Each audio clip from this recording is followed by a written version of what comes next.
बिस्मिल्लाहिर्रहमानिर्रहीम। आज हम मैथमेटिक्स क्लास 9th में चैप्टर नंबर 2 का ऑब्जेक्टिव सॉल्व करेंगे। ऑब्जेक्टिव के 15 मार्क्स होते हैं। आपने बहुत अच्छी तरह से तैयार करना है क्योंकि पेपर्स में ना तो डेफिनेशंस होंगी, सिर्फ आपको क्वेश्चंस और एमसीक्यूज़ ही आएंगे।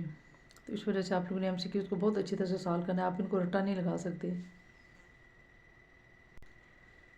अब फर्स्ट एमसीक्यूज़ को सॉल्व करने से पहले ये जो मैंने पेज नंबर 27 पे अंडरलाइन किया, बी मल्टीप्लाई 10 की पावर एन। ये आपने पहले इसको अच्छी तरह से समझना है कि साइंटिफिक नोटेशन है बी मल्टीप्लाई 10 की पावर एन। इसको आप कैसे लिख सकते हो? Where 1 less than or equal to B less than 10, यानी कि जब आपके पास बी मल्टीप्लाई 10 की पावर एन हो तो आप इसको लिख सकते हो b 1 less than or equal to B less than 10।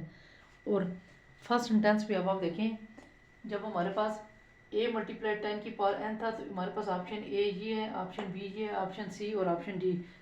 अब आप देख सकते हैं पेज नंबर 27 पे लिखा हुआ है कि हम इसको इस तरह से लिख सकते हैं।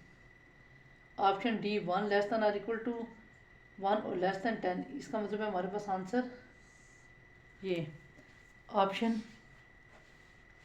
डी, हमारे पास ये आंसर आ गया। आपने ऑप्शन डी पे टिक कर लेना है। अब इसी तरह से सेकंड सेंटेंस है आपके पास,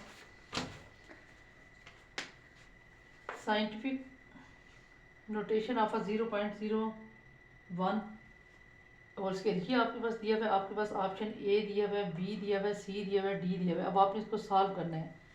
अब आप इसको कैलकुलेटर पे सॉल्व करेंगे। कैलकुलेटर पे ये जो आपके पास है ना 0.014, आप इसका स्केल ले लेंगे।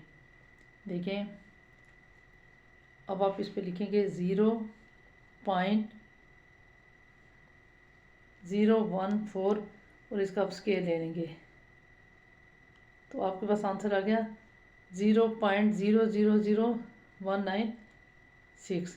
इसको हम इस तरह से भी लिख सकते हैं साइंटिफिक, यानी कि इससे ये आंसर आ गया ना। अब इसको हम जो आंसर हमारे पास आया स्केल लेने के बाद वो ये है 0.000196। अब हमारे पास ये आंसर आ गया। अब आपने इसको लिखना है किसमें कि साइंटिफिक नोटेशन में लिखना है। साइंटिफिक नोटेशन में हम किस तरह से लिख सकते हैं?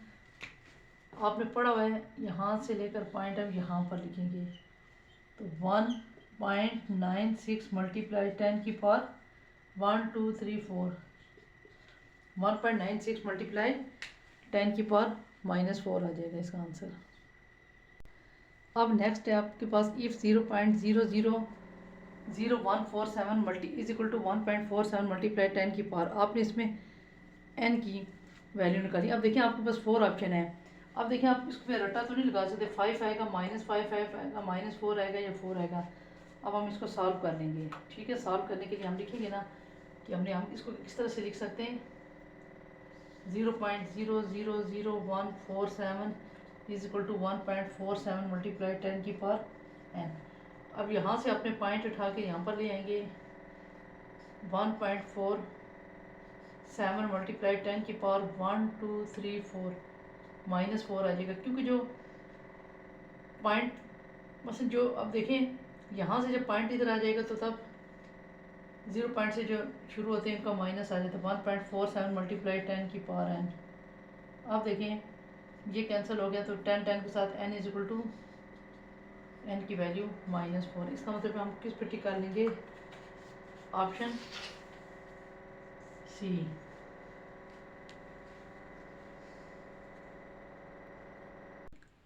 अब फोर्थ सेंटेंस हमारे पास इफ बी की power x is equal to m. अब इसकी देखें, इसके ऑप्शन में दिए हुए 1 2 3 4, यानी कि अब हम ऑप्शन से पता चलता है कि इसकी लागत हमें फॉर्म कौन सी है। अब हमारे पास ये है ना, इसको देखेंगे कि इसकी लागत हमें फॉर्म क्या है, पी की power x is equal to M.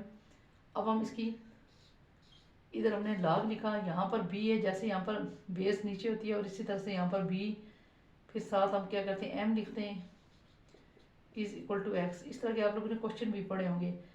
लागत हम फॉर्म में आपने लाग लिखा, फिर आपने ये वाली बी लिखी, फिर ये वाली जो पार होती है उसको इधर लिखते हैं और ये इस तरह से। इसका मतलब है आपके पास ऑप्शन देख लें अब इसमें से कौन सा वाला है, ऑप्शन बी वाला। ये देखें log b m is equal to x. पहले आप इसको सॉल्व कर लें फिर आपके लिए ईजी हो जाएगा। अब इसकी the exponential form of a Y is equal to log Z X is equal to, अब आपको पता है इसकी आंसर इसकी एक्सपोनेंशियल फॉर्म में दिए में। अब क्वेश्चन है हमारे पास, यानी कि जो ऑब्जेक्टिव का सेंटेंस है y is equal to log Z x. अब आप लोगों ने पढ़ा हुआ है, हम इसको जेड की पावर वाई ऐसे लिखेंगे, इधर जो जेड है ना इसकी power y is equal to x. फिर हम जब एक्सपोनेंशियल फॉर्म में लिखते हैं फिर लॉग में लिखते हैं जेड की power y is equal to x. अब देखिए आप कहाँ पर है जेड की power y is equal to x, ये ऑप्शन बी आ जाएगा इसमें। अब आप देख सकते हैं कि इसको रटा लगाया जा सकता है। अब सेंटेंस नंबर 6 है हमारे पास, log A P plus log A Q is the same, यानी कि अब इसमें से देखें, अब आपको पता है कि जब प्लस होता है तो ये हमारे पास 3 रूल्स होते हैं ना। जब प्लस होता है तो हम इसको सिंगल लागत फॉर्म में किस तरह से लिख सकते हैं, ये log A P plus log A Q. तो अब ये प्लस है ना, अब हम log ए को सिंगल लागत फॉर्म एक दफ़ा लिख लेंगे पी क्यू। देखिए आप लोगों ने पढ़ा होता है कि log ए पी क्यू जब मल्टीप्लाई होता है तो प्लस आ जाता है, ठीक है। इसी तरह से प्लस था तो अब इसको आपने सिंगल लागत फॉर्म में लिखना था, तो आपके पास ऐसे आंसर आ जाएगा। इसका मतलब है ऑप्शन बी, ये आपके पास करेक्ट ऑप्शन है। या आप बुक के ऊपर ही थोड़ा थोड़ा सॉल्व कर लिया करें तो ईजी हो जाएगा। अब नेक्स्ट सेंटेंस आपके पास दिया कि log जेड एक्स की power y is equal to, अब देखिए आपको पता है ये पावर वाला रूल है, तो अब हम इसको किस तरह से सॉल्व कर सकते हैं। log जेड एक्स की पावर वाई, आप लोगों ने ये पढ़ा हुआ है कि ये जो पावर होती है ये स्टार्ट में आ जाती है log जेड एक्स, बाकी ऐसे ही लिखेंगे, ठीक है। ये पावर स्टार्ट में आ गई जेड, और ये अब देख लें वाई कौन सा वाला ऑप्शन आएगा, y log z x, option A.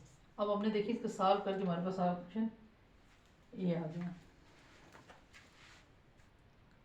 अब नेक्स्ट सेंटेंस आप देखें, log B m minus log b n is equal to, अब आपने इससे देखना है कि कौन सा वाला ऑप्शन आ जाता है। अब आप देखिए क्वेश्चन तो है आपके पास log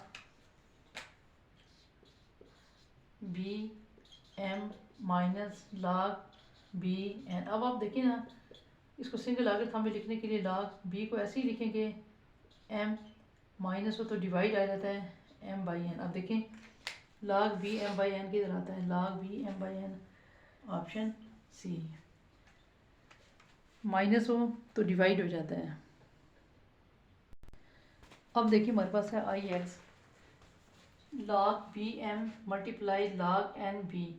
अब ये हमारे पास, अब हम इसको इस तरह से सॉल्व कर लेंगे कि अब ये देखिए हमारे पास है log B m log b. अब जो यहाँ पर इसको लिखने का स्टाइल जो है, हम सबसे पहले log लिखेंगे, मैं सोल्यूशन ही बता रही हूँ। log के बाद फिर आपके पास log के साथ जो होता है इसको लिखेंगे m log m, हम इस तरह से लिखेंगे, और साथ फिर जो हमारे पास ये जो n है ना, इस log के साथ जो यहाँ पर आता है उसको हम इस तरह से इसके साथ इधर लिखेंगे, ठीक है। log n, या फिर दूसरे वर्ड में यानी कि ये पहले आपने क्या कर लिया कि पहले log n लिख लिया, इनमें से जो सेकंड नंबर पे होता है ना log n, हम वो लिखते हैं log n, और फिर उसके बाद m ये वाला हम लिख लेते हैं, ठीक है। इस तरह से हम इसको लिख सकते हैं। अब इसका मतलब है log m और n, ये कौन सा ऑप्शन है, log m इधर और n इधर, ये हमारे पास ऑप्शन बी। ये ज़रा दोबारा देख लें, यानी कि इसमें हमारे पास ये होता है ना कि log B M multiply log n। सबसे पहले आप ये देखिए इधर log है इधर log है, अब log कौन सा वाला लिखेंगे, log n ये वाला लिखेंगे, सेकंड वाला log n ये हमने सेकंड वाला लिख लिया, और फिर इसके बाद log m जो इसके साथ होता है उसको ये लिख लेते हैं, फिर m ये वाला लिख लेते हैं, तो बस ये आंसर आ जाता है। अब 10th सेंटेंस है हमारे पास, which of the following is the define. अब देखिए किस पे ये फंक्शन डिफाइन होता है, log डिफाइन होता है। अब इसमें ये log 1 2, ऑप्शन बी है log 5 माइनस 1, ऑप्शन सी है log 2 और 0, और ऑप्शन डी है log 2 और 1। अब इसमें हम क्या कर देंगे कि ये ऑप्शन नंबर डी पे टिक कर दें कि ऑप्शन डी डिफाइन होता है। अब इसी तरह से नेक्स्ट सेंटेंस है आपके पास, ये ज़रा सॉल्व करने वाला है। If log x plus 6 is equal to log 3 x minus 4। अब हम इसको सॉल्व कर लेते हैं। अब इसको सॉल्व करके हम देखते हैं कि इनमें से कौन सा ऑप्शन आता है। अब चूंकि ये क्वेश्चन तो नहीं है, ऑब्जेक्टिव का सेंटेंस है, मैं इसलिए इसको शॉर्ट से सॉल्व करूँगी। log x plus 6 is equal to log, अब log को log के साथ बेशक कैंसिल कर दें। यहाँ से हमारे पास आ गया x plus 6 is equal to 3 से मल्टीप्लाई कर दें 3x माइनस 12। अब 6 प्लस 12, ये माइनस 12 इधर आके हो गया 3x माइनस x, 3x में से 1x निकाला 2x, 12 में 6 18। अब यहाँ से जो आप x की वैल्यू निकालेंगे वो आपके पास आंसर होगा। अब आप देखें x इज इक्वल टू 18/2 तो 9 आंसर है। अब आप किस पे टिक करेंगे? ऑप्शन डी पे। ऑप्शन डी इसका करेक्ट आंसर है। अब नेक्स्ट सेंटेंस हमारे पास 2 log 3 प्लस log 5। अब इसमें से हमारे पास 4 ऑप्शन है। अब हम सॉल्व करके देखते हैं कि कौन सा ऑप्शन इस पे आता है। 2 log 3 प्लस log 5। अब इसको सिंगल लॉगरिथम में लिख लें, log 3 की पावर 2, फिर प्लस है तो आपको तो मल्टीप्लाई आ जाएगा 5। अब इसको सॉल्व करें, 3 का स्क्वायर होगा 9, 9 को 5 से मल्टीप्लाई कर दिया 45। अब आप ऑप्शन में देखें log 8, log 14, log 16।